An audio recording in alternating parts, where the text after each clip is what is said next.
மேதக ஆளுநர் அண்ணன் சிபி ராதாகிருஷ்ணன் அவர்கள். அவருக்கு ஆளுநர்னு சொன்னால் இப்போ பிடிக்கிறது இல்லை.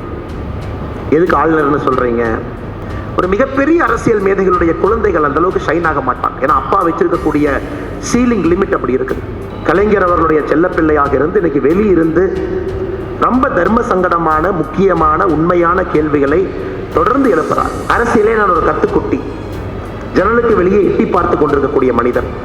அதை உணர்த்துவதற்காக இந்த புத்தகமா? சமூக நீதி சமூக நீதி சமூக நீதி என்று பேசக்கூடிய காலகட்டத்தில் சத்தமே இல்லாமல் நாம் எதிர்பார்க்கக்கூடிய அரசியல் மாற்றம் என்பது மிக மிக மிக வேகமாக நடக்கும் என்பதில் எந்த ஒரு மாற்று கருத்தும் இல்லை. அவையினுடைய மரபு, ஆளுநர் அவர்கள் வந்த பிறகு யாரும் வருவதற்கில்லை, அது அவையினுடைய மரபு. ஆனாலும் தவிர்க்க முடியாத காரணம், யாத்திரை ஒரு பக்கம் நடந்து கொண்டிருக்கிறது, கட்சியினுடைய பணிகள் ஒரு பக்கம். சேலத்திலே ஒரு வேலை, மதுரையிலே ஒரு வேலை, ஒரே ஒரு விமானம் மட்டும் சென்னைக்கு வருவதற்கு கிடைத்தது. அதில் வந்து சேருவதற்கு 1 மணி நேரம் தாமதம். அப்படி இருந்தும் கூட மேடையில் இருக்கக்கூடிய இந்த முத்தான தலைவர்கள் என்னுடைய தாமதத்தை ஏற்றுக்கொண்டு ஒரு பெரிய மனதோடு அவர்களோடு எனக்கு இருக்கையை கொடுத்து இந்த அற்புதமான விழாவிலே பேசுவதற்கு அனுமதியும் கொடுத்திருக்கின்றார். இதை பார்க்கும் பொழுது புத்தக வெளியீட்டு விழா என்று சொல்வதை விட தமிழகத்தினுடைய மாணிக்கங்களை எல்லாம் ஒன்றாக ஒருங்கிணைத்து மேடையின் மீது அமர வைத்திருக்கின்றோம். இதிலே சில மனிதர்களை பற்றி சில தனிப்பட்ட விஷயங்களை நான் பேசுவதற்கு இப்போது கடமைப்பட்டிருக்கின்றேன். சில மனிதர்கள் அதை விரும்பாமல் இருக்கலாம், இதை எதற்கு அண்ணாமலை பேசுகின்றான் என்று நினைக்கலாம். இருந்தாலும் கூட இந்த அரசியல் சூழலும் காலகட்டத்திலும் சில விஷயங்களை இந்த மன்றத்தின் முன்னால் வைப்பது என்னுடைய கடமையாக கருதுகின்றேன். குறிப்பாக நம்முடைய தமிழருவி மணியன் ஐயா அவர்கள் 26 புத்தகங்களை எழுதியிருக்கின்றார். ஐயா அவர்களை சில நாட்களுக்கு முன்பு சந்தித்த பொழுது நான் சொன்னேன், இன்னைக்கு கொஞ்சம் அப்டேட் பண்ணிட்டு அந்த நம்பரை சொல்றேனுங்க. ஐயா, இந்த பாத யாத்திரையில் இதுவரை எனக்கு 1283 புத்தகங்கள் பரிசாக கிடைத்திருக்கிறது. பகவத்கீதை 161, பைபிள் 19, குரான் 9, 118 உங்களுடைய புத்தகங்கள். பகவத்கீதைக்கு அடுத்து பட்டி தொட்டி எல்லாம் எங்கே சென்றாலும் கூட அரசியல் அவர்கள் கிடையவே கிடையாது. சாதாரண மனிதர்கள். மணப்பாறையிலே ஒரு பஜ்ஜி சுடுற அக்கா ஐயாவுடைய புத்தகத்தை பரிசா கொடுத்தாங்க. பஜ்ஜி சுடுற அக்கா. ஐயாவை நேரில் பார்க்கும் பொழுது இதை சொல்லி சொன்னேன், ஐயா, அரசியலுக்கும் அவர்களுக்கும் சம்பந்தம் இல்லை. அவர்கள்லாம் சாதாரணமாக வேலை செய்யக்கூடிய சகோதர சகோதரிகள், பட்டி தொட்டி எல்லாம் இருக்கிறாங்க. ஆனா உங்களுடைய புத்தகங்கள் திரும்ப திரும்ப இந்த யாத்திரையிலே கொடுக்கிறாங்க. அதனால் அந்த புத்தகத்தின் மூலமாக ஒரு எதிர்பார்ப்பு இந்த யாத்திரையின் மீது வைத்திருக்கின்றார்கள். நல்ல ஒரு அரசியல் கிடைக்க வேண்டும் என்று நினைக்கின்றார்கள். அவர்களுடைய புத்தகம் தொடர்ந்து வருதுங்க. ஐயா, உங்க புத்தகம் எல்லாம் திரும்ப நாங்க வேற வேற மக்களுக்கு கொடுக்கிறோம். இன்னைக்கு ஐயாவுடைய புத்தகங்கள் புதிதாக 4 புத்தகங்கள் அதில் இணைந்திருக்கிறது. 26ல் 4 இணைந்திருக்கிறது. அற்புதமான ஒரு கருவூலத்தை இப்ப இருக்கக்கூடிய மனிதர்களுக்கு, சந்ததியினருக்கு, வருங்காலத்தில் வரக்கூடிய மனிதர்களுக்கு இது எல்லாம் கூட ஒரு கோல்டு ஸ்டாண்டர்டாக இன்னும் சில நாட்கள் இருக்க போகுது. அந்த புத்தகத்தினுடைய ஒரு ரெயின்போ மாதிரி பாருங்க, வானவில்லை போல பாருங்க. ஒரு பக்கத்திலே ஆன்மீகம், ஒரு பக்கத்திலே அறிவியல், இன்னொரு பக்கத்திலே மானுட வாழ்க்கை, இன்னொன்றிலே வாழ்வியல் முறை, இன்னொன்றிலே தத்துவங்கள். நீங்க எந்த சப்ஜெக்டை தொட்டாலும் அனைத்தையும் கூட அந்த சப்ஜெக்டில் இருக்கக்கூடிய ஒரு எக்ஸ்பர்ட் கூட அந்த அளவுக்கு எழுத முடியாது. அந்த அளவுக்கு 26 புத்தகங்களை படைத்திருக்கின்றார். புதிய வரவுகளாக இந்த மேடையிலே 4 புத்தகங்கள் வெளியிடப்பட்டிருக்கிறது. தமிழறிவு மணி ஐயாவை பொறுத்தவரை it is very tough to be சிம்பிள்னு சொல்லுவார். It required a Birla to keep Gandhi poor என்று சொல்வார். தமிழறிவு ஐயாவை பொறுத்தவரை எந்த அளவுக்கு அவர் எளிமையாக இருப்பதே ஒரு கடினமான வேலை என்பதை இந்த நேரத்தில் நாங்கள் பதிவு செய்ய விரும்புகிறோம். அவரை சந்திச்சிங்கன்னா ஒரு சாதாரண காரில் வருவார். அந்த காரும் கூட எப்போ ஓட்டணும், அதுக்கு எவ்வளோ டீசல் போடணும், அந்த நேரத்துக்கு டிரைவருக்கு 1 மணி நேரத்திற்கு எவ்வளோ பணம் கொடுத்து கூட்டிகிட்டு வரணும், அந்த அளவுக்கு கணக்கு பார்த்து தான் அவருடைய ஒரு வண்டியை கூட எடுப்பார். ரயில்வே ஸ்டேஷனுக்கு போகணுன்னா தன்னுடைய உதவியாளருடைய ஸ்கூட்டியில் போவார். நேரத்தை சேமிப்பதற்கு மட்டுமல்ல, பணத்தையும் சேமிப்பதற்கு. மிகப்பெரிய உயரிய பொறுப்பில் தமிழக அரசியல்ல, தமிழகத்தினுடைய அரசாங்கத்தில் இருந்த பொழுது அவருக்கு கிடைத்த இன்னைக்கு பென்ஷன், இன்னைக்கு ஆசிரியராக கிடைத்த பென்ஷன்ல கணக்கு போட்டு வாழ்க்கையை வாழ்ந்து கொண்டிருப்பவர். சமீபத்தில் சில மாதங்களுக்கு முன்பு அரசு கொடுத்த வீட்டினுடைய வாடகை உயர்த்தப்பட்ட பொழுது என்னுடைய பென்ஷன் காசுல இந்த வாடகையை கட்ட முடியாது என்று என்னை விட்டுருங்க, நான் வேற ஏதாச்சும் ஒரு வீட்டுக்கு போறேன்னு போறார். மகள் தன்னுடைய வீட்டை கொடுக்க வரும் பொழுது கூட அந்த வீட்டிலும் வாடகைக்கு தான் இருப்பேன்னு அக்ரிமெண்ட் போட்டவர் அவர். அதனால் எளிமையாக இருப்பது ரொம்ப கடினங்க ஐயா, அந்த காலகட்டத்தில் மிக மிக கடினம். அதை எப்படி இவர் சமாளித்து அந்த உறுதியோடு அந்த எளிமையை விடாம, வைராகியத்தை விடாம, ஆலமரத்தினுடைய மிகப்பெரிய ஒரு உருவம் ஒரு விதைக்குள் இருப்புன்னு சொல்லுவாங்க. 1000 ஆண்டு வாழக்கூடிய ஆலமரத்தினுடைய தன்மை ஒரு விதைக்குள் இருக்கும். அதுபோல் இன்னும் விதையாகவே இருந்து எங்கேயும் கூட தன்னை காட்டாம, தன்னை விளம்பரப்படுத்தாம, தன்னை பிரபலப்படுத்தாம, அரசியல் மாற்றம், தூய்மையான அரசியல், தூய்மையான அரசியல், தூய்மையான அரசியல் தொடர்ந்து பேசிக் கொண்டிருக்கக்கூடிய தமிழறிவு மணி ஐயா அவர்களே, மேதக ஆளுநர் அண்ணன் சிபி ராதாகிருஷ்ணன் அவர்கள். அவருக்கு ஆளுநர்னு சொன்னா இப்ப பிடிக்கிறது இல்லை. எதுக்கு ஆளுநர்னு சொல்றீங்க, என்னை பழைய மாதிரி கூப்பிடணும், அண்ணான்னு கூப்பிடணும், அவருக்கு கிட்டத்தட்ட கட்டளையா போடுறார். ஆனா ஆச்சரியமான விஷயம் என்னன்னாங்க ஐயா, நம்ம கட்சியினுடைய தலைவராக இருந்த பொழுது கட்சியினுடைய தலைவருக்குன்னு சில கட்சிகள் சில செலவுகள் செய்யும். கட்சியினுடைய காரை பயன்படுத்துவீங்க, அதுக்கு பெட்ரோல் டீசல் கட்சி போடும். கட்சிக்காக ஒரு இடத்துக்கு போறீங்க, அதற்கான செலவுகளை கட்சி பார்த்துக்கொள்ளும். அது எல்லா கட்சியிலும் இருக்கக்கூடிய நடைமுறை. ஆனா சிபிஆர் அண்ணன் நம்முடைய கட்சியினுடைய தலைவராக இருந்த பொழுது ₹1 கூட கட்சி அவருக்கு செலவழிக்க அவர் அனுமதி கொடுக்கல. எல்லாத்தையும் அவர் தான் செலவு பண்ணுவார், அவருடைய சொந்த. பல சொத்துக்களை விற்று கட்சியினுடைய தலைவராக இருந்த பொழுது கட்சி நடத்தியவர். இன்னைக்கு விமான நிலையத்திற்கு வரவேற்க போனீங்கன்னா ஆளுநரா புரோட்டோகாலோட இறங்குவார். ஆனா அவரை வரவேற்க வந்திருக்கக்கூடிய கார் திருப்பூர்ல இருந்து வந்திருக்கும். நான் ஒரு முறை கேட்டேன், ஏங்க ஐயா, புரோட்டோகால் கவர்மெண்ட் வெஹிக்கிள் கொடுக்குறாங்க, அது உங்களுடைய உரிமை, கொடுப்பது எங்களுடைய கடமை, ஏன் வாங்க மாட்டேங்க? அதெல்லாம் வேண்டாம் தலைவரே, நம்ம எப்படி இருந்தோமோ அப்படி இருந்தாவே கரெக்டாக இருக்கும். அப்படிப்பட்ட ஒரு மனிதர், மாணிக்கமாக, அவரை பற்றி எங்கேயுமே பேச மாட்டாரு, யாருக்குமே தெரியாது, மிக மிக ஒரு எளிமையான ஒரு தலைவராக இருக்கக்கூடிய அண்ணன் சிபிஆர் அவர்கள். அதனால தான் இன்னைக்கு பிரதமர் அவர்கள் கண்டெடுத்து இன்னைக்கு ஒரு முக்கியமான மாநிலத்தினுடைய ஆளுநர். இன்னைக்கு நீங்க பார்த்தீங்கன்னா அந்த பொலிட்டிக்கல் லாஸ்ட் எத்தனை பேர் ஜார்க்கண்டுடைய அரசியலை 3 நாளா பேப்பர்ல படிக்கிறீங்கன்னு தெரியல. அந்த காலகட்டத்தில் சிபிஆர் அண்ணன் அவர்கள் ஆளுநராக தமிழகத்திற்கு வந்திருக்கிறாங்கன்னா தமிழறிவு ஐயா அவர்கள் மீது வைத்திருக்கக்கூடிய அன்பும் மரியாதை மட்டும்தான் காரணமாக இருக்கு.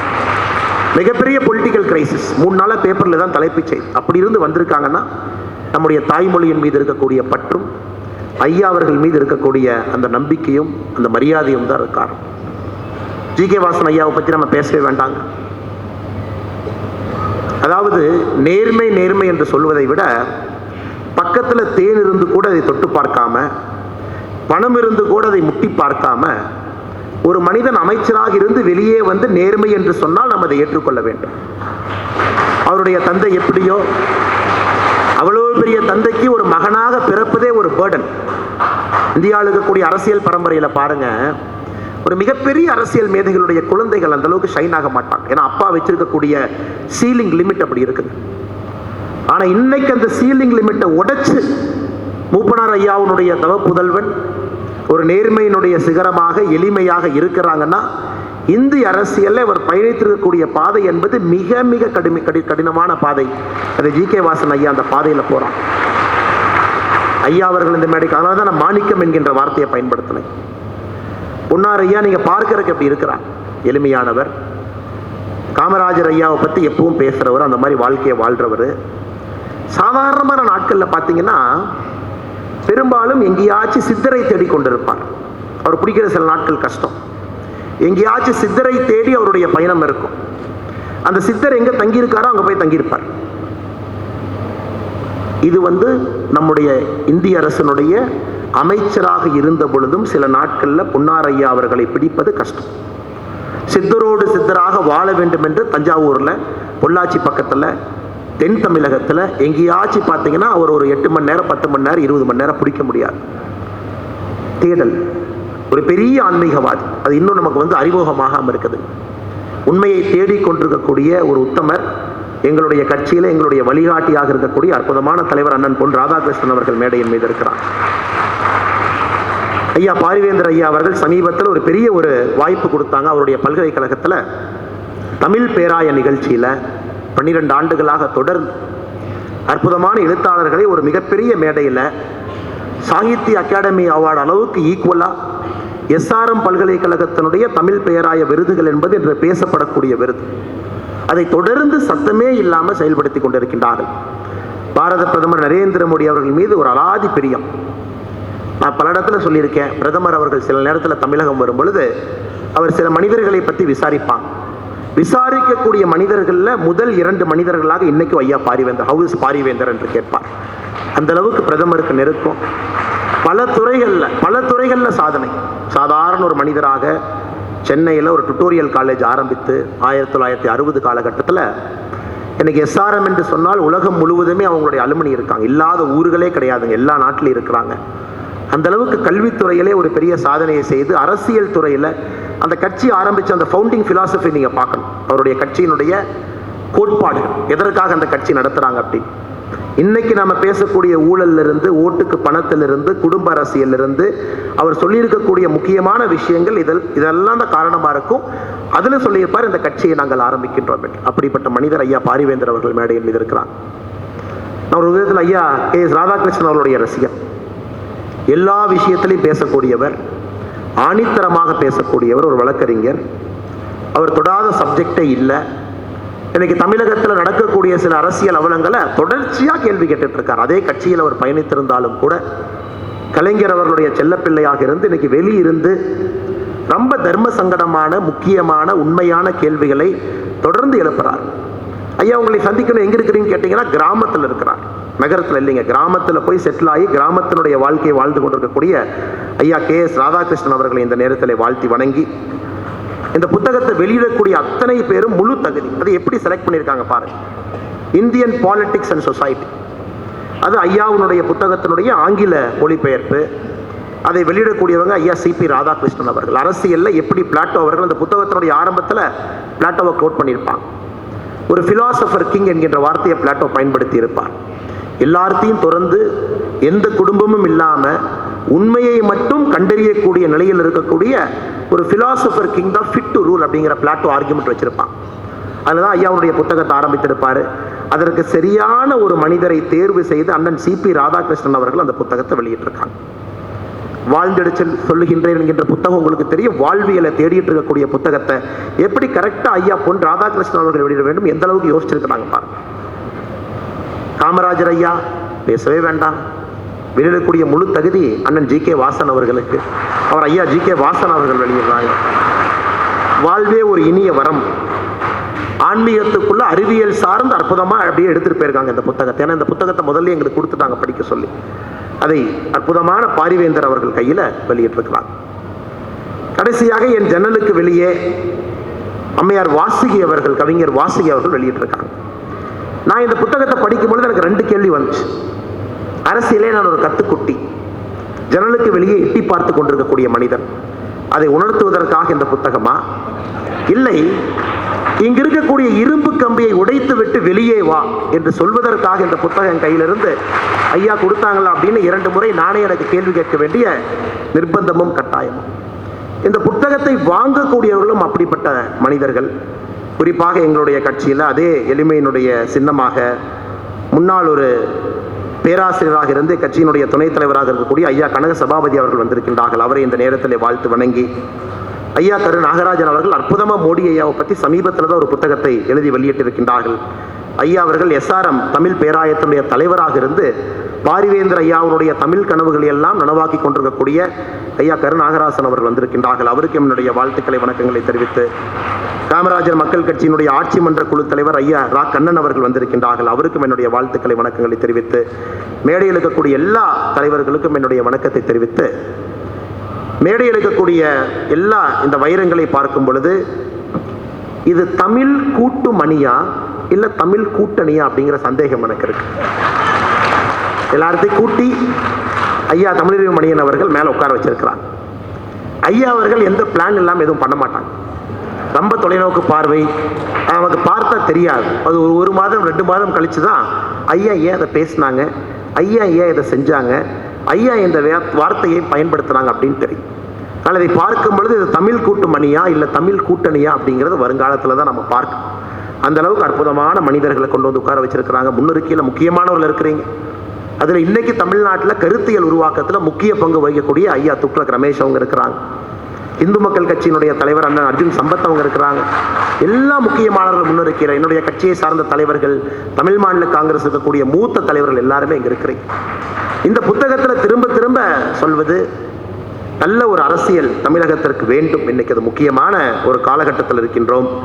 அதுவும் குறிப்பாக காமராஜர் ஐயாவுடைய புத்தகத்தை முழுமையாக படிப்பதற்கு எனக்கு ஒரு வாய்ப்பு. நம்முடைய நான் வெளியிட்ட புத்தகம், நம்முடைய அம்மையார் அவர்களுடைய என் ஜன்னலுக்கு வெளியே 2 புத்தகத்தையும் முழுமையாக படிப்பதற்கு ஒரு வாய்ப்பு. இந்த 2 புத்தகத்தை பற்றி மட்டும் ஒரு 5-6 நிமிடம் பேச வேண்டும் என்று நினைக்கின்றேன். குறிப்பாக காமராஜர் ஐயாவுடைய புத்தகத்தை படிக்கும் பொழுது எல்லா இளைய தலைமுறையினருக்கு எந்த அளவுக்கு காமராஜர் ஐயாவுடைய தாக்கம் 1964க்கு பிறகு இன்னைக்கு திரும்பி பார்த்தீங்கன்னா ஒரு இம்ப்ரிண்டா இருக்கு அப்படிங்கிறது இந்த புத்தகத்தில் தெரியும். ரொம்ப சிம்பிளா ஒரு சாப்டருங்கிறது 2 பக்கம். காமராஜர் ஐயாவுடைய ஒரே ஒரு முகத்தை எடுத்து 2 பக்கங்களாக ஒரு சாப்டர் எழுதியிருக்கிறாங்க ஐயா தமிழர் மணியன் அவர்கள். காமராஜர் ஐயாவுடைய பக்தனாக இருந்தால் மட்டும்தான் வார்த்தைகள் அப்படி வந்திருக்கு. அதிலே நிறைய பரிமாணங்களை நம்ம காட்டியிருக்காங்க. அதில் முக்கியமான ஒரு 3-4 பரிமாணங்களை உங்கள் முன்னால் வைக்க வேண்டும் என்பது என்னுடைய ஆசை. இன்னைக்கு எல்லாருமே சமூக நீதியை பற்றி பேசுகிறாங்க. சமூக நீதி சமூக நீதி சமூக நீதி என்பதுதான் வாயிலேயே பேசக்கூடிய தமிழகத்தில் வார்த்தையாக இருக்கு. ஆனால் காமராஜர் ஐயா ஆட்சி பொறுப்பேற்ற பொழுது இந்து அறநிலைத்துறை அமைச்சராக பரமேஸ்வரன் ஐயாவை கொண்டு வந்து உட்கார வைக்கிறார்.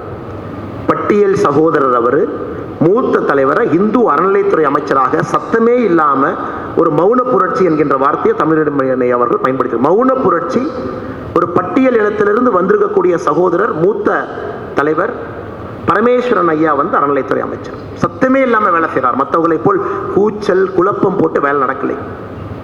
அதை தாண்டி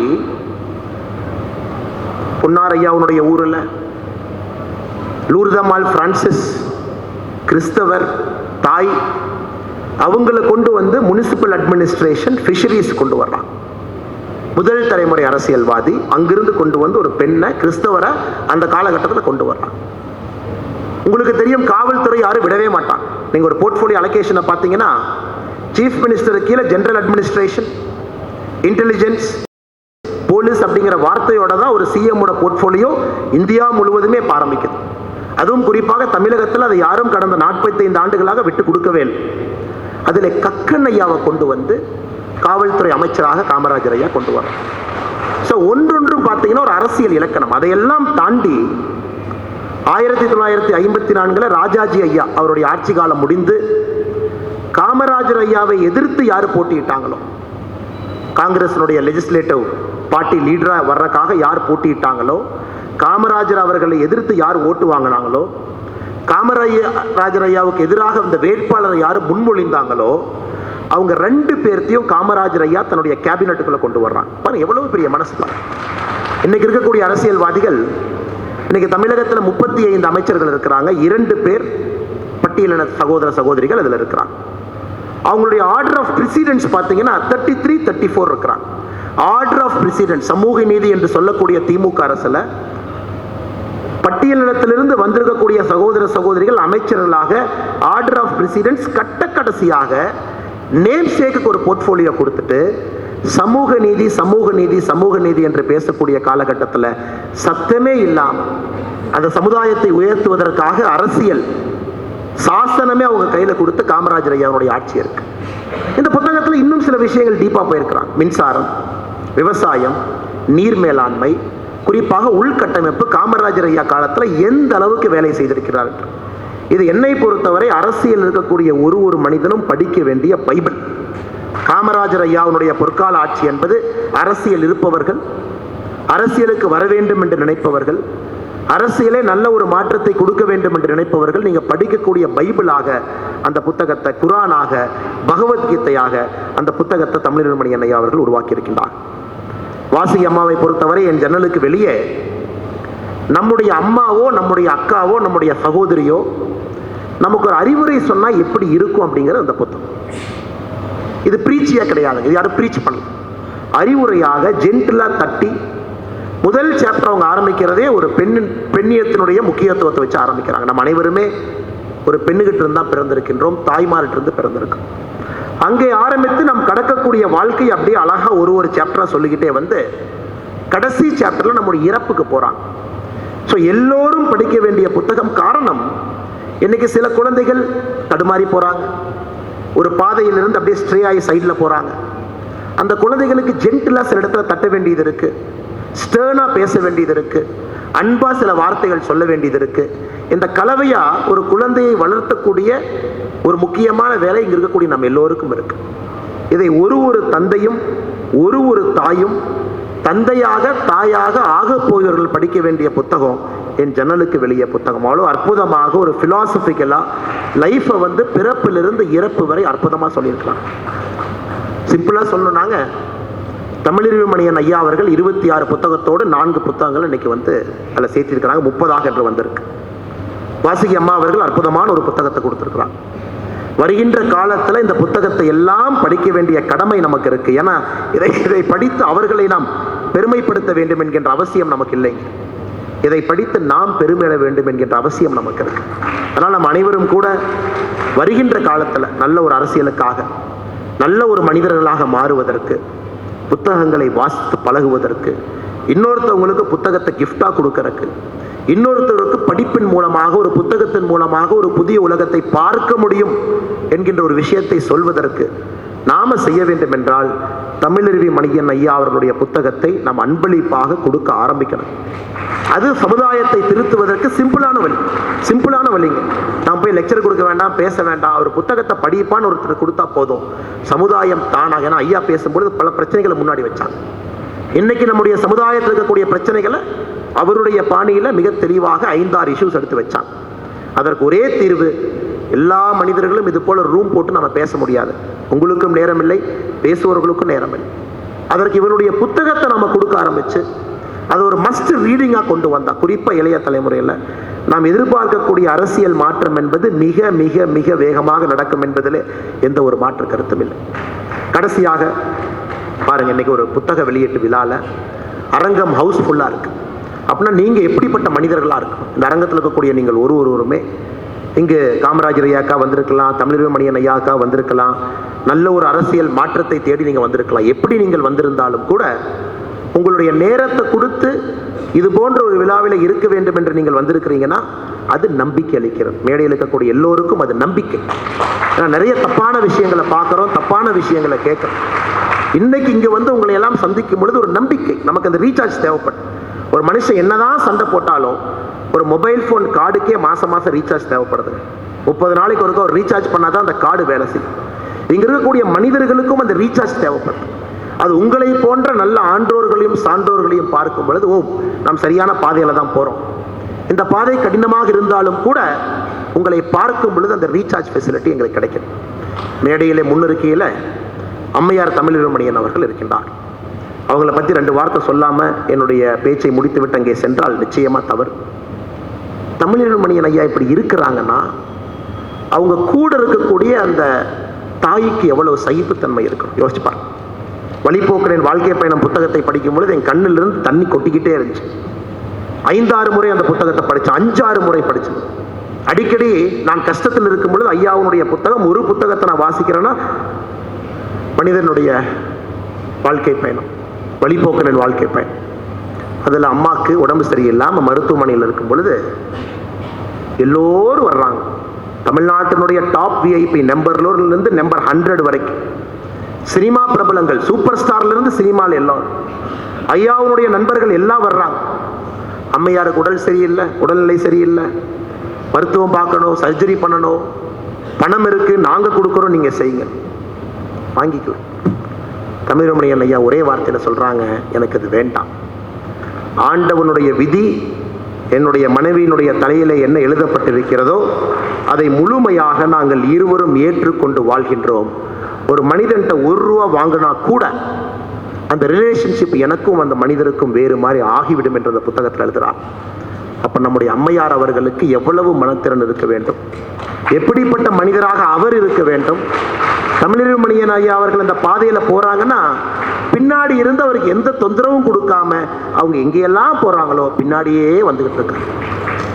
இங்க போங்க அங்க போங்கன்னு சொல்லாம ஐயா போற பாதையிலே பயணிக்கக்கூடிய அற்புதமான ஒரு தாயாக இங்க இருக்கக்கூடிய அம்மையார் தமிழமணியன் ஐயா அவர்களுக்கும் இந்த நேரத்தில் என்னுடைய வாழ்த்துக்களை தெரிவித்து, வந்திருக்கக்கூடிய அனைவருக்கும் என் நன்றிகளை தெரிவித்து, தாமதமாக வந்ததற்காக மறுபடியும் என்னுடைய மன்னிப்பை கேட்டுக்கொண்டு இந்த விழா ஏற்பாட்டில் நன்றிகளை தெரிவித்து உரையை முடித்துக் கொள்கின்றேன். நன்றி, வணக்கம். பாரத் மாதா கி ஜெய். இந்த வீடியோ உங்களுக்கு பிடிச்சிருந்தா ப்ளீஸ் லைக் அண்ட் ஷேர் பண்ணுங்க. மறக்காம எங்க சேனலை சப்ஸ்கிரைபும் பண்ணுங்க.